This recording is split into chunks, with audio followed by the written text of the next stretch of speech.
the rain had been falling since noon. By 7 in the evening it had turned into the kind of stubborn downpour that soaked through coats and silenced conversations. The streets of downtown Cincinnati were slick and glowing, neon signs bleeding color across the wet pavement. Inside Frank's diner, the heaters rattled against the windows, and the smell of fresh coffee floated through every corner like a quiet invitation.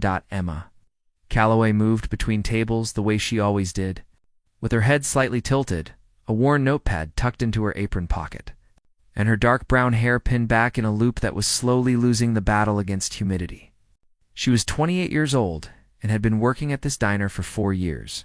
She knew which table wobbled, which coffee machine took 30 seconds longer to warm up, and which regulars liked their eggs runny without being asked. She was good at reading people and even better at staying invisible. She had not planned this life. Once, a long time ago, she had filled out a college application for an interior design program in Columbus. She had been excited enough to reread the acceptance letter 3 times. But her mother, Rose, had fallen sick that same spring, and Emma had quietly folded the letter and put it in the drawer beside her mother's medical forms. She never took it out again. Some decisions happened without a single word spoken, and Emma had made hers in the space between a diagnosis and a prescription. The diner was not crowded that night. The storm had kept most people home. A couple shared a piece of pie near the window. 2 college boys argued over a laptop in the corner booth. Clara, Emma's coworker and closest friend, leaned against the counter near the register, scrolling through her phone with one eye on the door. "Frank's in a mood," Clara said without looking up. "Said we're going to close early if it stays like this." Mem refilled the couple's coffee and smiled at them before turning back. "It'll pick up. It always does, around 8. Clara finally looked up. "Emma, you have the eternal optimism of someone who has never checked their bank balance." Emma laughed, a soft and genuine sound. It was the kind of laugh that did not need an audience. She walked back behind the counter and began wiping down the espresso machine. When the front door opened with a small gust of cool air, the man who walked in was not the kind of person who usually came to Frank's diner. That was obvious before Emma even looked at his face. It was something about the way he filled the doorway, quiet confidence in his posture, the dark wool coat that was expensive in the way expensive things tried not to be noticed. He was tall, with strong hands and dark eyes that moved across the room once, quickly and carefully. The way people move their eyes when they were used to assessing spaces without appearing to do so. He sat at the counter. Not a booth. The counter. Emma walked over without rushing. "What can I get you?" He looked at her.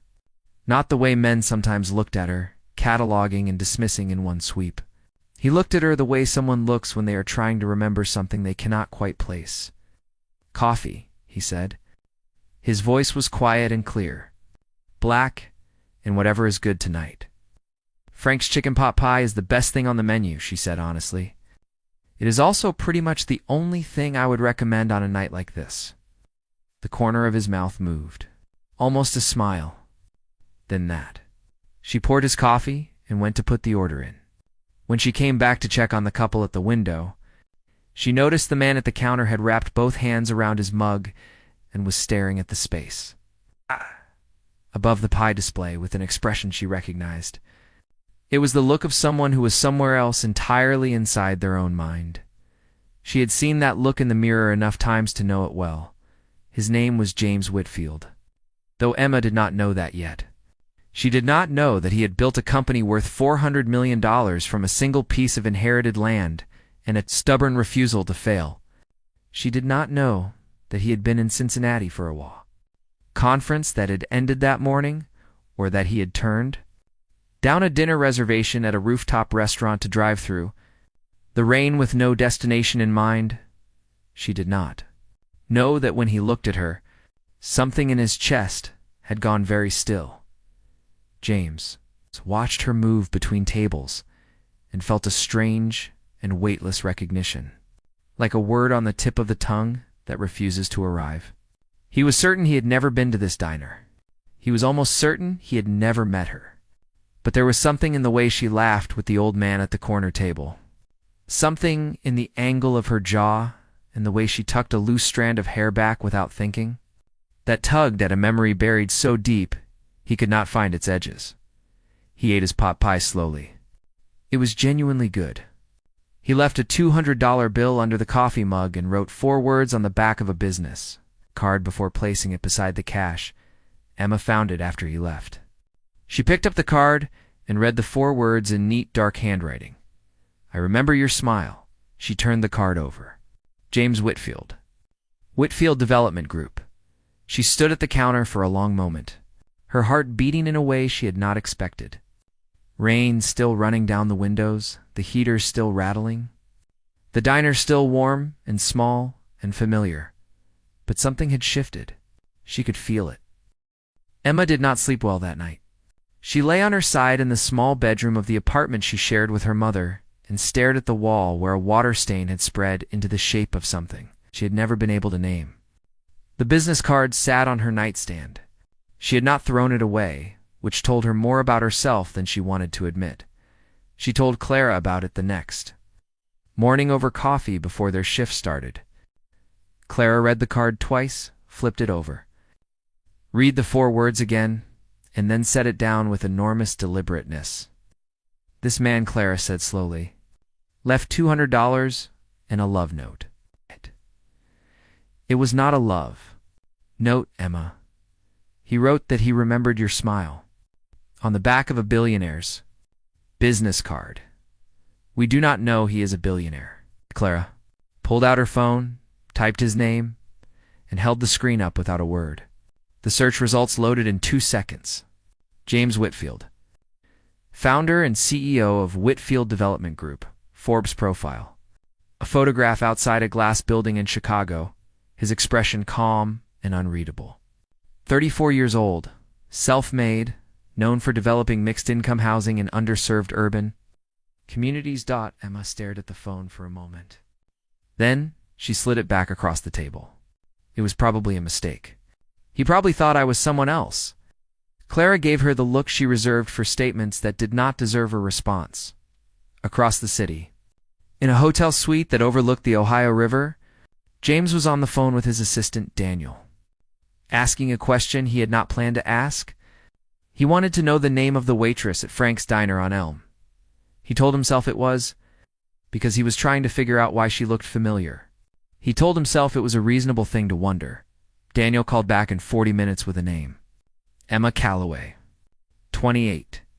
Originally from Denton, a small town about 60 miles east of Cincinnati. Mother named Rose, father not in the picture. Daniel, who was thorough by nature, also mentioned that Emma had been accepted to a design, programmed in Columbus 8 years ago and had never enrolled. James sat with that information longer than he needed to. He had grown up in a house that valued practicality over sentiment. His father had built the first Whitfield property with borrowed money and a refusal to complain, and that same refusal had been passed down like a family heirloom. James had inherited the work ethic, but also the quieter and more complicated inheritance, which was a difficulty with softness, with allowing himself to want things that could not be put in a spreadsheet. But he remembered Denton. He had spent 2 summers there as a child, when his father was working on a project in the area. He was 9 and then 10 years old, restless and bored, wandering the edge of town with too much energy and no friends. He remembered a girl at the edge of a property line near the creek. She had been building something with sticks and mud with total seriousness. When he asked what she was building, she told him it was a house for frogs, because frogs deserved a good place to live too. He had laughed. She had not. But then she had smiled, and it was the kind of smile that made him feel he had passed a test, without knowing he was being graded. He had never forgotten it. Not completely. 3 days later, a charity gala was held at the Cincinnati Art Museum. Emma was working it through a catering company that hired her for events when she needed extra money. She moved through the glittering crowd in a black server's uniform, carrying a tray of champagne flutes and feeling the particular invisibility that came with being staff at an event like this. She almost did not see him. He was standing near a window with 2 men in suits, his back half turned. She was already 4 steps past him when he turned his head, and their eyes met across the room. The tray in her hands did not waver. She was too practiced for that, but something behind her ribs lurched hard. He excused himself from the men and crossed the room. Toward her with a directness that made her want to look away. She did not. "Emma Calloway," he said, when he reached her. His voice was the same, quiet and clear. She had not given him her name. "You looked me up," she said. It was not an accusation, but it was not one either. "I did," he said, without apologizing for it, "because I needed to know if I was right." "Right about what?" He paused, and for a moment she saw something in his face that she had not expected. Not confidence. Something smaller and more honest than confidence. "You used to build houses out of sticks near a creek in Denton," he said quietly. "You told me frogs deserved a good place to live." Emma went very still. "I was 9, he continued.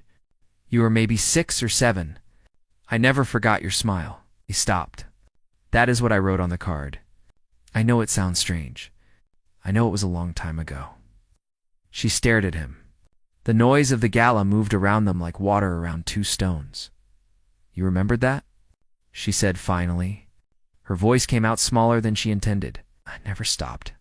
He said. Emma stood there in her servers, uniform in the middle of a room full of wealth and crystal chandeliers, and people who would never know her name, and she felt something that she had put away years ago begin to move again in the dark, this corner of her chest where she had left it. She did not know what to do with that yet. But for the first time in a long time, she thought she might want to find out. Emma did not tell Clara what had happened at the gala that night. She came home, changed out of her uniform, checked on her mother, and sat at the kitchen table with a glass of water until the apartment went completely quiet. Rose was sleeping.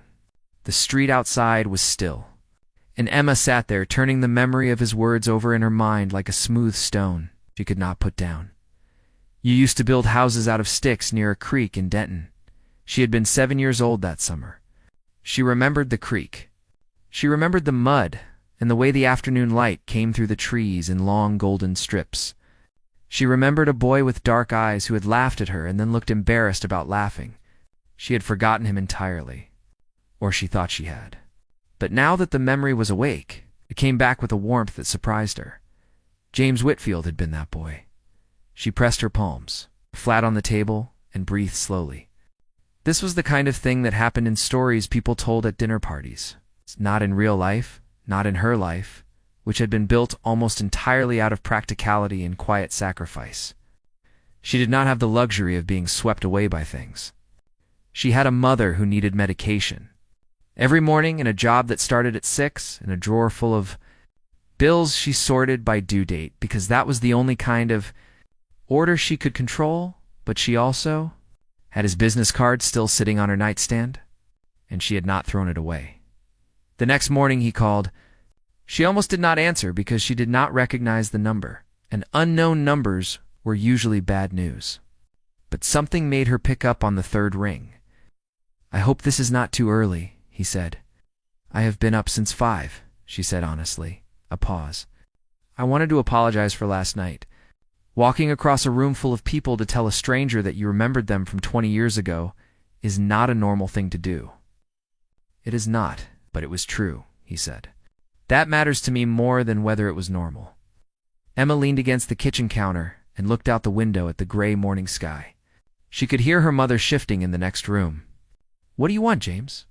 She used his name without thinking, and then noticed that it felt familiar in her mouth in a way she had not expected. "I want to take you to breakfast," he said. "Somewhere you choose." "Somewhere comfortable?" "I am not trying to impress you with a rooftop view." She almost said no. She had a whole list of reasons to say no, and they were all reasonable and responsible and entirely true. But what she said instead was, "There is a place on Meridian that makes good biscuits." He said he would meet her there at 8. The restaurant was small and familiar, with mismatched chairs and a chalkboard menu, and the kind of easy noise that came from a room full of people who were genuinely hungry rather than performing a meal. Emma arrived first again. She was always early. It was a habit built from years of being the one who could not afford to keep. "Anyone waiting?" James came in 2 minutes after 8. In jeans and a simple gray sweater, she noticed immediately that he looked different without the conference room version of himself layered over him. He looked younger, more uncertain. He spotted her, and his face did something quiet and relieved. They ordered biscuits and eggs and coffee, and sat across from each other in the easy light of the morning. And Emma decided she was going to be honest, because she did not have the energy for anything else.